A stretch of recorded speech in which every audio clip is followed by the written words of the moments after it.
తెలంగాణ తొలి ముఖ్యమంత్రి కేసీఆర్ గారికి తక్షణమే క్షమాపణ చెప్పాలి, లేదంటే రేవంత్ రెడ్డి నాలుక కోస్తామని బీఆర్ఎస్ పార్టీ రాష్ట్ర నాయకులు డాక్టర్ కురువ విజయ్ కుమార్ అన్నారు.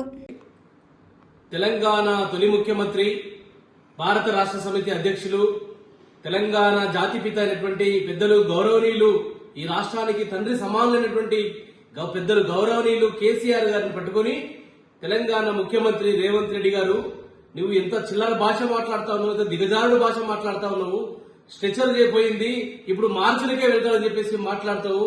కనీసం నీకు ఒక ముఖ్యమంత్రి అనేటువంటి ఒక సోయి మర్చిపోయి రాష్ట్ర అభివృద్ధి కోసం నీవు పాటుపడాలి తప్ప ప్రతిపక్ష నాయకుల యొక్క మరణాలను కోరుకునేటువంటి దౌర్భాగ్యమైనటువంటి ముఖ్యమంత్రి బహుశా ప్రపంచంలో ఈ స్వతంత్ర భారతదేశంలో రేవంత్ రెడ్డి తప్ప మిగతా ఎవరు కూడా ప్రతిపక్ష నాయకులని చావులని కోరుకునేటువంటి నీచమైన కుసంస్కృతికి తిరగేసినటువంటి పెద్దలు ఎవరైతే ఉన్నారంటే అది రేవంత్ రెడ్డి గారే.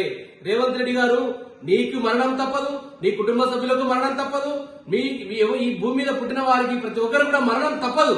కానీ రాజకీయంగా ఎదుర్కోవాలి గాని ప్రతిపక్ష నాయకులని మార్చుడికి వెళ్తారని ఇక్కడ ఏదైతే దిగజారుడు భాష మాట్లాడుతా ఉన్నావో దాన్ని బీఆర్ఎస్ పార్టీగా తీవ్రంగా ఖండిస్తా ఉన్నా. నేను విజయ్ కుమార్ గా నువ్వు తక్షణమే కేసీఆర్ గారికి, తెలంగాణ జాతిపిత, తెలంగాణ రాష్ట్రాన్ని సాధించిన నాయకుడికి తక్షణమే క్షమాపణ చెప్పి ముక్కు నేలకు రాయాలని ఈ సందర్భంగా నేను డిమాండ్ చేస్తా ఉన్నా. లేని పక్షంలో ఖచ్చితంగా రేవంత్ రెడ్డి గారి మీద ఖచ్చితంగా చట్టపరమైన చర్యలు తీసుకోవాల్సి వస్తుంది. నీవు చట్టానికి లోబడి మాట్లాడాలి తప్ప నీవే ఒక రాష్ట్రాన్ని నడిపించాలంటే ఒక పెద్ద మనిషివే ఈ రకమైన దిగజారు భాష మాట్లాడితే మార్చుడికి వెళ్తా అంటే ఏంది? హత్యకి మీరు ప్రణాళిక పూనుకున్నారా? మీరు ఇవాళ కాంగ్రెస్ ప్రభుత్వం ఇవాళ సోనియా గాంధీ, రాహుల్ గాంధీ గారు సమాధానం చెప్పాలి దీనికి. రేవంత్ రెడ్డి గారిని కట్టడి చేయకపోతే ఈ రాష్ట్రంలో కాంగ్రెస్ పార్టీ భూస్థాపితం చేస్తారు తెలంగాణ ప్రజల విషయాన్ని మీరందరూ కూడా పరిశీలన చేయాల్సిన అవసరం ఉంది. కాంగ్రెస్ పెద్దలనే విషయాన్ని తెలియజేస్తా ఉన్నా. నేను కేసీఆర్ గారికి తక్షణమే క్షమాపణ చెప్పకపోతే ప్రతి వీధిన గ్రామాన కాంగ్రెస్ పార్టీని బొంద పెడతాం. రేవంత్ రెడ్డి యొక్క నీకు నిజంగా చెప్తున్నా, నీవు నీ భాషని మార్చుకోకపోతే ఖచ్చితంగా పెద్ద ఎత్తునకి బుద్ధి చెప్పడానికి కోసం మేమందరం కూడా కంకణం కట్టుకుని మేము ముందుకు వెళ్తామనే విషయాన్ని తెలియజేస్తా ఉన్నా. ఈ రాష్ట్రానికి మీరు ఇచ్చినటువంటి హామీల మీద దృష్టి పెట్టండి.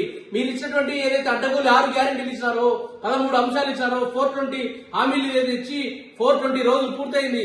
ఆ హామీలను ఒక్కడంటే ఒకటి కూడా మీరు నెరవేర్చే పరిస్థితి లేదు ఇవాళ ఈ రాష్ట్రంలో. ఈ రాష్ట్రాన్ని దివాళా చేస్తున్నటువంటి పరిస్థితి, అప్రమాయం చేస్తున్నటువంటి పరిస్థితి. సంవత్సరం నర కూడా కాలేదు, ఇప్పటికే దాదాపు 1,60,000 కోట్ల రూపాయలు అప్పులు చేసి ఈ రాష్ట్రాన్ని లూటీలు చేసి ఈ రోజు 20% కమిషన్లతో ఈ రోజు రాష్ట్ర ప్రభుత్వం నడుపుతున్నటువంటి ఒక ముఖ్యమంత్రి ఎవరైనా ఈ దేశంలో ఉన్నారంటే ఇది నీకే తగ్గుతుంది. రేవంత్ రెడ్డి గారు, నీ సమస్యలను నీవు చేస్తున్న తప్పుల మీద మా పార్టీ నిలదీస్తే ప్రతిపక్ష నాయకులు పట్టుకొని తెలంగాణ రాష్ట్రాన్ని సాధించినటువంటి గొప్ప నాయకులు పట్టుకొని మార్చులకు వెళ్తారని చెప్పేసి మాట్లాడతారు. సిగ్గులేని రేవంత్ రెడ్డి తక్షణమే క్షమాపణ చెప్పాలి, లేకపోతే రేవంత్ రెడ్డి నీ నాలుక చీరుస్తామని చెప్పి ఈ సందర్భంగా నీకు ఇక్కడ హెచ్చరిక చేస్తా ఉన్నాను నేను ఈ సందర్భంగా. Hi, this is Swathi.